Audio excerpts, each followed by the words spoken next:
Halo guys, ketemu lagi sama gua Rici Rianto, sama ini saudara gua Abuy. Halo. Dia nemenin gua kali ini untuk bikin video tentang DJI Spark.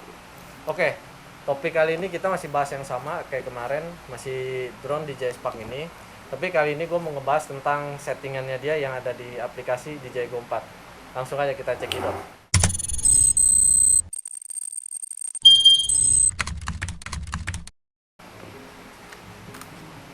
Wih, keren loh Yoi remote-nya. bro, remote-nya antik sih, kayak stick apa? Stick PS ya.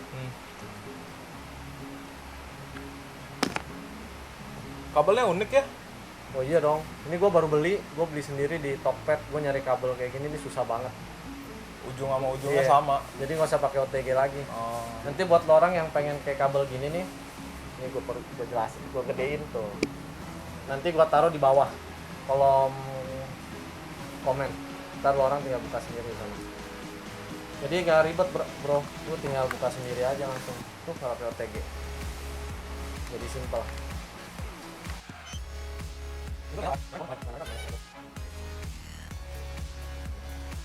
Oke, ini udah kepasang semua, semuanya udah terhubung. Sekarang kita bahas di settingan yang pertama ya. Di sini ada yang icon drone. Nah, di sini dia ada dua gambar. Di sini ada yang panah, nandain di home point dia pas pertama kali dia terbang. Ayo kita langsung lihat di sini. Ini bahasa di sininya bisa di-set jadi bahasa Indonesia atau cuma ada bahasa Inggris Nggak aja? ada, dia cuma ada Inggris sama bahasa lainnya sih. Jadi kalau lu orang mau main drone ini, lu orang mesti bawa kamus ya yang nggak bisa bahasa Inggris, Alphaling bro.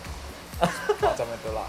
Atau lu orang mainnya mesti settingnya di dekat komputer biar Google Translate lancar. Yoi. Oke, kita langsung bahas yang pertama. Di sini yang gambar ini. Jadi nanti pas lo terbang, di mana tuh poin lo terbang, dia langsung di situ lagi kita landingnya. Langsung aja kita lihat videonya, oke? Oke guys, kali ini yang kita lagi bahas untuk set home point yang pertama. Ini home point dia, tempat kita start. Misalnya kita terbanginnya di sini dan dia akan kembali lagi di sini. Oke, kita coba ya.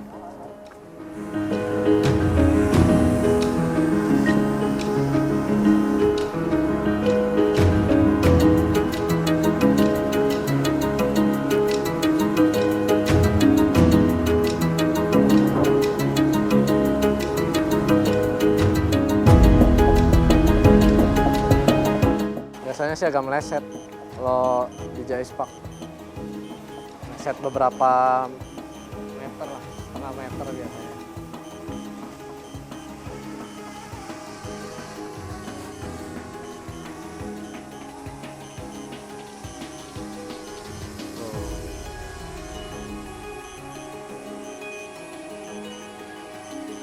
Oke, gua stop. Nah, tadi dia di sini. Agak meleset dikit ya di sini ya. Gua nggak berani landingin soalnya banyak batu. Takut kena kameranya. Soalnya jarak gimbal sama kamera dekat. Nah, udah lihat kan videonya? Nah, di settingan berikutnya ini yang gambar orang. Kalau yang gambar orang dia ngikutin posisi nih remote. Jadi nanti lu pas RTH di mana dia datengin remote. Biar gampang jelasnya langsung lihat videonya lagi aja ya. Oke. Sekarang kita masuk ke yang kedua. Gue pilih home point-nya yang rumah gua, yang gambar orang maksud gua. Nih, kita bisa lihat di map ya. Gua terbangin dulu.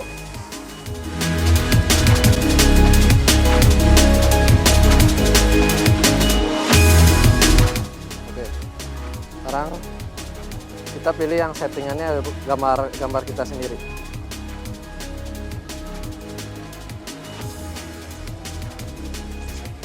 Oke, kita lihat dari map. Langsung kita suruh dia datang RTH.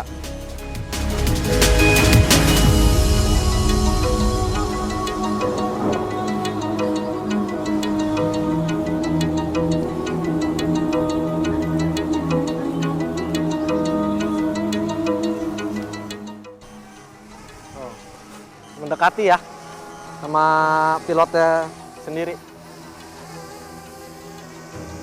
Nah, itu untuk sekian dulu video tentang RTH. Nanti kita mau bahas yang lain lagi.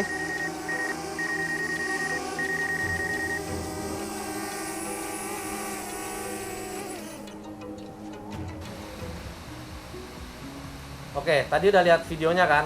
Nah, sekarang kita ngebahas yang keduanya nih, ada RTH at current altitude.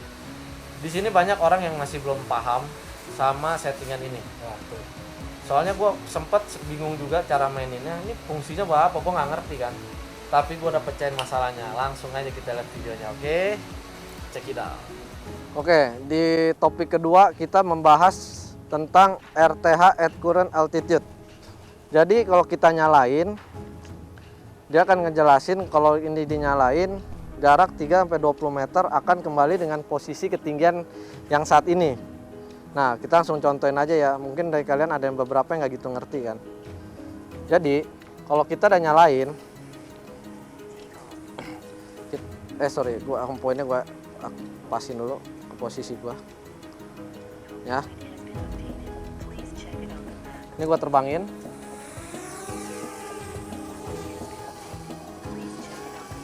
Nah, kalian bisa dilihat di sini kan ada D yang berarti distance. Jadi kalau distance-nya belum nyampe 20 meter, dia akan kembali dengan posisi yang saat ini. Nih, misalnya gue di sini kurang lebih gue kasih di 17. Di sini bisa dilihat gue setting RTH itu di 30 meter ya. Nah, tapi kalau belum lewatin 20 meter distance-nya, dia balik dengan ketinggian yang saat ini. Oke, gue landingin. Gue RTH-in.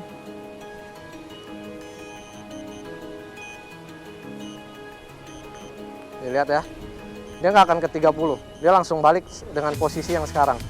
Tuh, kelihatan? Langsung pulang kan? Nah, gue cancel ya. Tapi, kalau gue bikin dia lewat dari 20, dia langsung ke posisi yang setan RTH gue di 30 meter. Nih ya, dilihat distance-nya sekarang udah lewat dari 20, 22, 23, 24 ya. Oke, ini gue RTH ini. Dilihat, dia akan ke 30 meter dulu. Tuh. Oke, kalian udah paham kan? Untuk yang RTH at current altitude. Jadi, kalau lewat dari distance-nya 20 meter, dia akan balik dengan ketinggian yang kita set poinnya. Tuh, di 30 meter. Di ketinggian 30 dia baru landing. Oke. Oke, tadi kan udah lihat videonya tuh. Sekarang kalian udah paham kan? Nah, kita lanjut yang ke bawah, return to home altitude. Nah, di sini dia ngejelasin lu mau ketinggian berapa saat pulang. Dan di sini gua setnya di 30. Jadi kalau saran gua untuk RTH itu jangan terlalu tinggi. Soalnya sewaktu-waktu namanya teknologi itu kan ada suka kesalahan atau error. Terkadang dia udah terbang atau hover, dia nggak mau landing. Faktor frekuensi di sekitar terlalu banyak. Soalnya dia saat di atas dia mau nyari signal remote drone ini. Jadi pas lu kadang udah ke atas koneksi putus, dia pas mau landing bingung. Nah, itulah yang suka orang tuh drone-nya hilang atau salah landing lah. Gue sempat sih ada kejadian kayak gitu. Kalau drone-nya hilang di sini bisa kelacak di handphone atau bagaimana? Bisa, dia nanti ada kayak berkas kita terbang. Nanti kita bisa lihat dari sana dan kita bisa tuturin dia hilangnya di mana gitu terakhir. Nah, tapi kan kalau koneksi hilang terakhirnya di atas, dia pas landing kan udah nggak tahu, udah hilang. Jadi saran gua untuk RTH itu yang aman di 50 meter sampai 100. Kalau untuk RTH gua saranin jangan lebih dari 100. Kalau lama lagi sial ya udah bye bye drone-nya. Paling aman di 100 deh. Oke. Makanya kalau ada asuransi drone lu mesti ikut. Asuransi drone gue hilangin terus bro, cari yang baru. Oke, sekarang kita bahas enable multi-flight mode. Ya, kalau ini mah cuman buat ngasih tahu lo di pojok kiri atas ini yang sekarang low baterai. Jadi nanti lo saat terbang ada GPS atau gak ada GPS, dia ngasih tahu lo di bar kiri atas ini. Yang sekarang posisinya low baterai. Oke, langsung kita bahas aja yang bawahnya. Nah, untuk beginner mode di sini kalau dinyalain dia cuma bisa 30 meter doang gitu dari lingkaran. Jadi selama dalam lingkaran ini 30 meter udah mentok.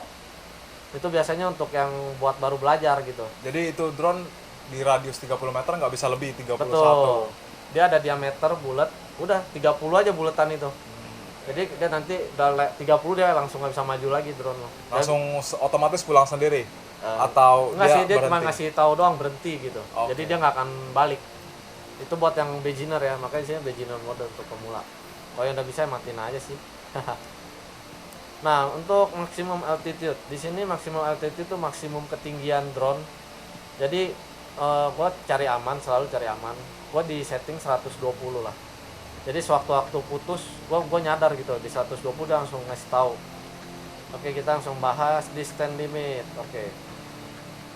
Nah, untuk distance limit ini untuk jarak ke depan atau bisa bilangnya range ya. Cuman di sini dia bilangnya distance. Jadi jarak drone sama posisi home point, gua di sini settingnya di 5000 atau 5 kilo. 5 kilo. Tapi impossible banget kan drone spark bisa sampai 5 kilo. Jadi gua di sini mah gua nggak terlalu fokus. Jadi gua tulisnya 5000. Tapi hasilnya nggak mungkin 5000. Nah, langsung kita ke advanced setting. Advanced setting di sini dia cuma ada sensor state. Berbeda sama yang di Phantom settingannya ya. Di advanced setting dia ada kayak kalau lu saat koneksi terputus dia kan ada tuh kalau di Phantom mau melayang atau landing atau RTH. Tapi kalau di Spark nggak ada. Dia mau bikin drone ini tuh praktis gitu loh, settingannya nggak ribet. Jadi dari settingan Sparknya ini memang udah nggak ada untuk settingan kayak Phantom. Jadi dia cuma ada sensor state gitu doang. Di sensor state ini dia cuma ada IMU calibration. Di sini lu kalau mau IMU calibration cari lokasi yang kayak lu baru main, lu pakai IMU calibration. Nah, lu masuk, nanti lu start. Nah, nanti lu ikutin deh di situ dia ada kasih tahu lu suruh ngapain di situ. Di sini ada instruksinya, nanti lu tinggal baca aja. Nah, untuk kompas kalibrasi itu biasa yang buat muter-muter kalau baru main. Dia adanya di sini, Bro. Di sensor state sini. Beda ya sama yang lain-lain kan biasa dari sini dia langsung ke atas sini, langsung bisa pilih dari sini. Tapi kalau Spark ini sedikit berbeda sih. Kemarin gue sempat bingung nyari kompas kalibrasinya gimana, ternyata dia ada di sini. Langsung kompas kalibrate, kalian muter. Kayak video gue yang pas pertama itu loh. Nah, sekarang kita masuk ke berikutnya. Di sini, nah ini untuk visual navigasi setting. Di sini ada obstacle avoidance, jadi kayak sensornya nih. Jadi sensornya kalau dia mau nabrak, dia bunyi. Jadi di 1 meter dia langsung berhenti. Mau lu majuin kayak udah nggak bisa. 1 meter dia langsung stop. Kalau misalnya obstacle-nya itu dari bawah atau dari samping, dia gimana? Kan tadi cuma dijelasin dari depan. Kalau dari samping gimana? Nah, kalau Ada di DJI sensornya? Spark ini sensornya cuma di depan. Di samping belakang ini nggak ada, sama di bawah sensornya ada di bawah. Nah, cuman dia sensornya sedikit berbeda. Yang depan dia kalau jaraknya depan tembok 1 meter dia langsung bunyi dan nggak bisa maju. Berbeda sama sensor yang bawah, saat ada benda yang mendekati dia langsung naik sendiri. Nah, di situ udah berbeda sensornya. Kalau barang yang di depan maju, dia tidak ikut mundur. Nggak, kalau yang depan nggak, cuman yang bawah aja. Tapi untuk sensornya hati-hati ya guys, ini gue juga baru tahu. Jadi kalau kaca kayak kaca mobil gitu, dia nggak bisa baca bro. Soalnya kenapa? Transparan. Dia ngedetect bentuk yang warna. Jadi untuk kaca yang transparan dia nggak akan bisa. Jadi faktor nabrak itu ada. Jadi hati-hati guys, sensornya nggak bisa nyadar kalau itu kaca kayak kaca mobil gitu, dia nggak tahu, bisa langsung ketabrak. Jadi hati-hati ya guys ya. Oke, langsung kita yang bawahnya enable backward flying in active track. Jadi drone-nya ini bisa jalan mundur. Saat RTH tuh dia bisa mundur. Nggak keren guys, mending matiin aja lah. Nah, kalau ini enable advanced gesture control, palm control sih tepatnya untuk gerak-gerakin ini. Nah, lu kalau matiin palm control langsung mati. Jadi nggak keren dong kan? Kerennya kan di palm control di DJI Spark ya gak? Kalau untuk palm control dia membaca yang punya pegang remote, atau dia nge-scan orang lain atau gimana, atau mungkin ada gestur-gestur tertentu misalnya dari orang lain pun bisa mengambil drone itu. Oke, ini pertanyaan bagus. Untuk palm control, jadi misalnya drone ini start dari gue ini ya, gue yang nyalain, drone-nya terbang, otomatis dia nge-scan orang pertama gue gitu. Tapi pas dalam pergerakan itu siapa aja bisa. Jadi hati-hati, ada takut ada yang rese kan gini-gini di drone. Itu drone bisa ngikut. Jadi untuk palm control gua saranin ya lu orang sendiri lah, suruh orang lain jangan ikutan gitu loh. Takutnya pas yang nggak ngerti gini sampingnya tembok, udah kelar deh drone lu. Nah tapi saat lu kasih icon yang bye bye, dia terbang ke belakang dan dia ngelok orang yang bye-byein gitu. Misalnya gue yang terbangin, gue yang gini kan, dia langsung mundur sekitar 3 meteran lah atau 2 meter gitu deh. Dia mundur, dia langsung nge-scan-nya objeknya gue gitu, bukan dia. Tapi saat mundur lu jangan bungkuk, nanti dia ngeliat objek yang berdiri. Misalnya gue yang mundurin, terus gue langsung bungkuk, yang nge-scan saudara gue. Soalnya gue bungkuk dan dia nge-scan saudara gue gitu. Jadi saat lagi gini, posisi sigap dan jangan bergerak. Saat dia udah berhenti, baru kalian boleh bergerak. Dan itu udah ngelok kalian. Jadi cuman kalian yang bisa manggil drone itu baik dengan angkat tangan gitu. Cukup menarik ya. Ya. Untuk fitur-fitur di Nah, pump control ini gampang-gampang susah. Kalau susahnya itu angin lagi gede. Jadi sensornya kadang kebaca, kadang enggak. Jadi gua saranin sebelum pump control, handphone atau remote ikut nyala.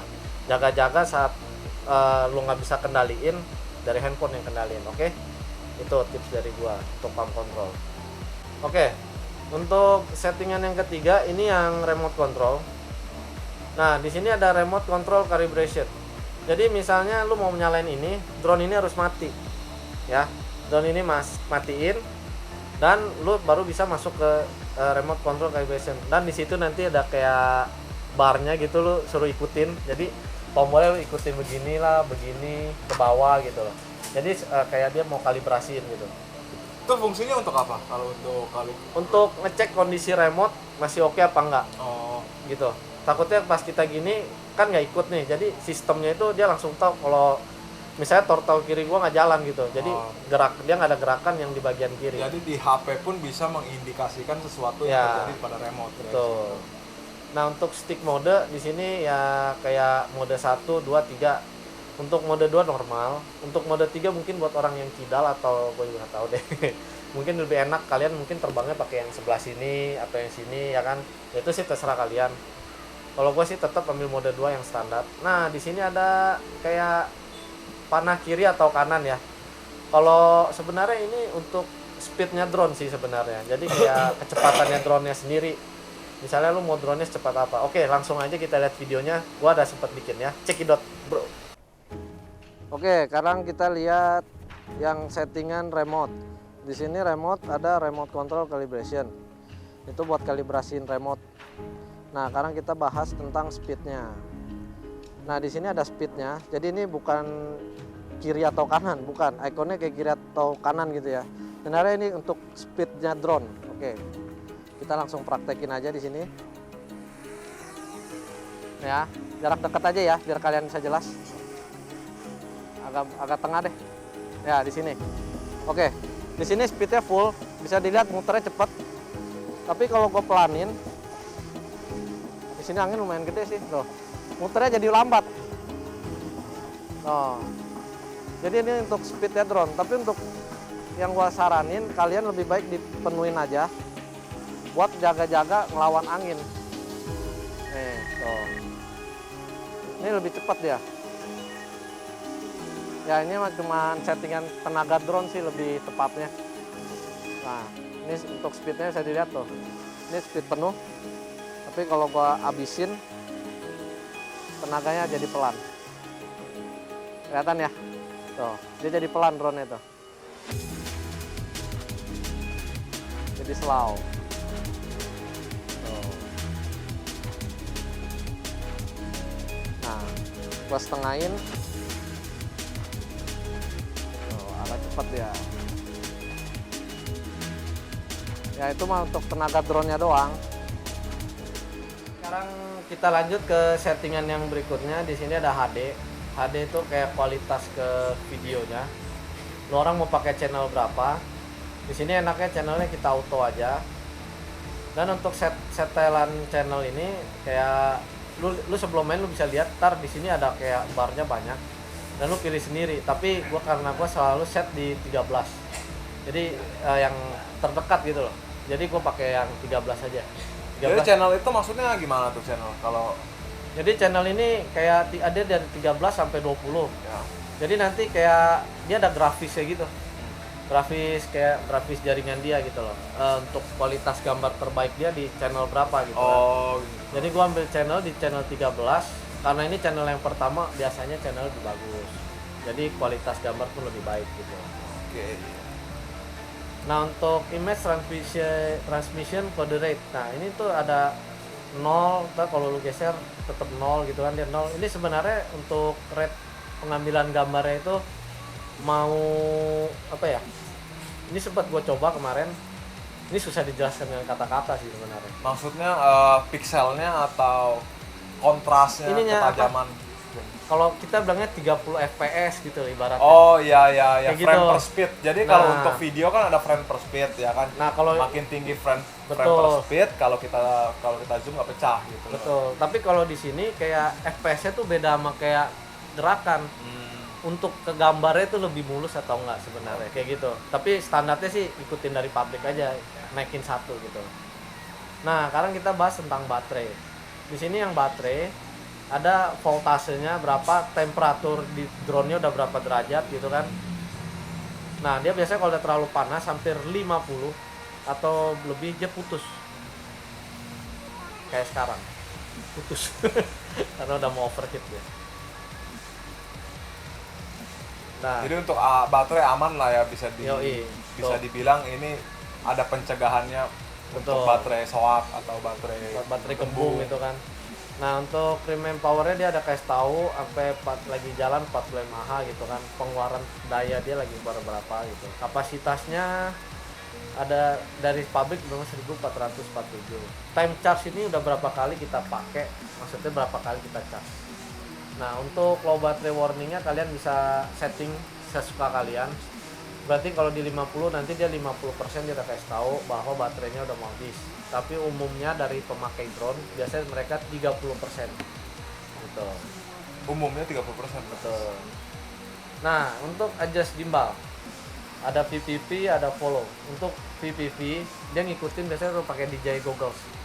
Pakai PPV. Jadi drone-nya ngikutin kepala ini DJI goggles itu. Kalau ke bawah ya dia lihat bawah gitu kan. Kalau follow biasa untuk yang pakai remote atau handphone gitu. Adjust gimbal roll. Jadi nanti drone ini kayak kalian maunya agak kurang miring atau gimana digeser sendiri aja sesuka kalian. Nah, kalau yang satu lagi adjust gimbal pitch itu untuk nunduknya. Jadi nunduknya mau agak ke bawah atau agak ke atas gitu, style sendiri. Nah, kita langsung bahas yang berikutnya. Nah, di sini ada yang terakhir, ada unit matrix imperial atau kilometer per hour. Kalau untuk imperial, jadi nanti di drone bisa kelihatan di bawahnya. Itu kan biasanya ada jaraknya berapa. Dia perhitungnya tapi per feet, berapa kaki gitu. Satuannya. Ya, satuan pengukurannya. per jarak gitu. Kalau imperial metrik per meter perhitungan dianya. Nah, kalau metrik garis miring km atau h dia per kilometer, tapi enakan meter sih. Ya guys, untuk skala drone yang Ya, khususnya Spark ini yang radiusnya belum begitu jauh, mungkin lebih baik meter. betul. Nah, untuk choice live streaming platform di sini kayak lu mau langsung live ke YouTube, Facebook, Weibo atau custom. Jadi kalau misalnya gua punya akun Facebook, terus bisa langsung nge-link sama drone Bisa, ini bisa dia langsung tanpa live. di-upload langsung. Kan live streaming, Bro. Oh. Kayak lu pakai apa Bigo ya, zaman sekarang inget trennya Bigo Iya, ya. oke. Kayak Bigo gitu kan langsung live. Nah, ini dia ada bisa di Facebook atau YouTube. Jadi kalian, tapi sebelum masuk ini kalian harus pakai kabel, guys. Nggak bisa pakai mode WiFi yang connect ke dia. Remote ke WiFi nggak bisa. Jadi WiFi dalam keadaan mati, ini connect ke sini. Ya. Baru kalian bisa pakai mode live streaming platform gitu. Nah, jadi kalian nanti ke Facebook, kalian login dan akunnya udah ke connect, udah kalian pakai kamera drone deh live-nya. Kemarin gua udah sempet coba sih, keren juga sih. Boleh lah itu buat alay-alay anak sekarang. Nah, enable map for China. Tapi kita nggak di China, jadi kita matiin. Berikut dengan koordinatnya, kita kan lagi nggak di China, jadi kita matiin. Lagi di Jakarta. Lagi di Jakarta, Bro. Nah, record audio with video chest. Jadi saat kita main drone kan biasanya ada tuh di file-file kayak hasil sementara kan masuk. Nah, di hasil sementara ini kita bisa dengar ada suara. suara rekaman dari video drone. Sebenarnya yang ngerekam ini remote. Jadi kalau kita nyalain rekaman itu keluar suara, tapi kalau kita matiin hasil rekaman sementara yang ada di handphone jadi nggak ada suara gitu. Jadi kita nyalain aja. Nah, untuk live video chase kapasitasnya di sini mau style berapa? Gua stylenya 5G. Jadi setelah kurang lebih 5 GB dia langsung nggak bisa nyimpen gitu. Untuk auto clean up video chat gua matiin karena kalau gua aktifin setelah 5 GB dia langsung nge-clear. Jadi gua matiin aja deh. Nanti dari 5 GB di clear lagi sama dia. Oh, jadi itu untuk Iya. mencegah penyimpanan penuh. Betul, di handphone. Iya, di handphone. Untuk unlock list gua sampai sekarang belum tahu. Gua udah cobain berkali-kali, gua masih nggak paham. Jadi gua nggak bisa jelasin ke lu orang guys yang satu ini guys. Gua masih cari tahu sebenarnya. Untuk all warning di sini dia ngasih tahu kayak posisi drone ini saat GPS hilang gitu kan. Terus low baterai, dia jadi langsung ngasih tahu terus keadaan drone ini dimana yang saat lagi warning. Nanti datanya ada di sini loh. Kayak sekarang kan visual apanya nih, sensornya mati tuh kan, ada kan di sini tuh. Ini yang telah, ini ibarat historinya. Ya, yang telah terjadi gitu. Oh, jadi kalau misalnya ada warning yang telah diberikan drone ini langsung tersimpan. Masuk di all warning, betul. Kayak motor udah mulai jalan kan, kasih tahu tuh. Jadi kita punya warningnya. historinya, Betul. meskipun unitnya ada gangguan atau apa, kita kan bisa cek recordnya guys. Betul di sini. Untuk jadi acuan ke servisnya. Nah, untuk device name kalian bisa namain sendiri, mau namainnya apa? Gue di sini namainnya Spark aja. Ya mungkin kalian mau namain Jason kayak Michael kayak terserah sih. Tapi kalian mah Spark aja lah. Untuk yang terakhir di sini ada about. Nah, about ini kayak tentang drone ini apa? Kayak tentang pabrikan drone ini, dalamnya apa aja. Lisensinya, nomor Ya. kode serinya. Ada di sini semua. Oke, itu semua kita udah bahas. Dan mungkin videonya ini udah penutupan acara. Sebelumnya gue mau kasih tahu kalau untuk yang belum pernah main drone ataupun yang belum pernah tahu drone, sekarang ini drone ini udah dilengkapi fitur-fitur keamanan guys. Jadi jangan takut untuk membeli drone, yang penting jangan takut untuk bertanya. Betul. Kalau Anda baru beli drone. Betul. Pesan dari saya. Oke, ciao dulu ya. Bye bye.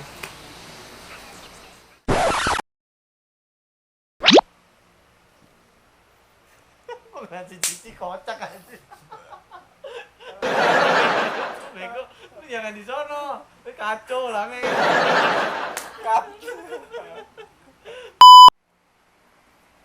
Sini cut dulu.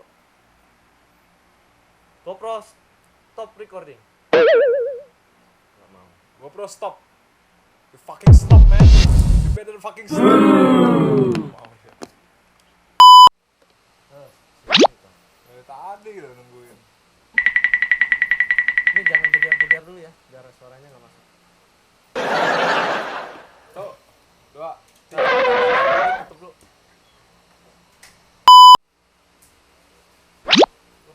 Telepon, GoFood. Udah dulu, taruh. Bininya. Bini gua nanyain makan. Ya udah apa aja weh.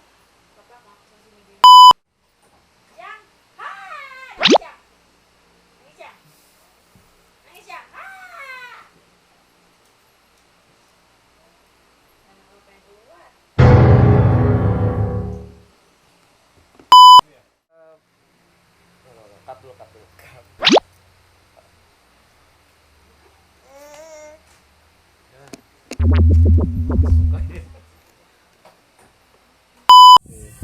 Kayaknya kena angin nih dia nih. Lagi.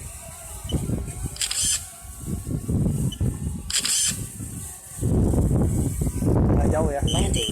Ya. So far away.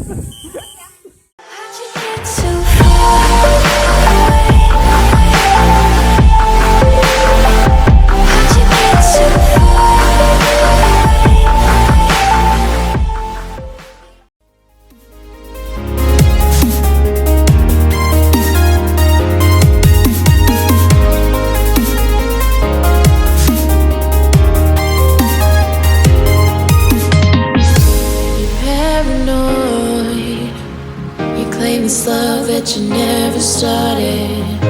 You once destroyed a broken heart that was already shattered, holding on to what we had.